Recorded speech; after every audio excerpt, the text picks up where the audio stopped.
ইলিশ মাছের মাথা দিয়ে কচুরি লতি এত স্বাদ, খেলে আপনিও হতবাক হয়ে যাবেন।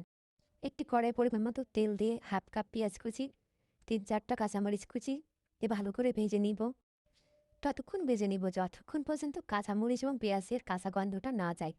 যখন দেখব এটা ভাজা ভাজা হয়ে গেছে, এটার কাঁচা গন্ধ চলে গেছে, তারপর 2 টেবিল চামচ পানি দিব। তারপর গুঁড়ো মসলা যেমন হলুদের গুঁড়া, মরিচের গুঁড়া, জিরার গুঁড়া দিব, দিয়ে ভালো করে কষিয়ে নিব।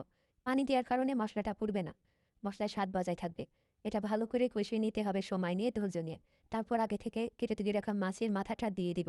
মাছের মাথা দিয়ে কষিয়ে নেওয়ার পরে কচুর লতি দিয়ে এটা কষাবো অনেকটা সময় নিয়ে।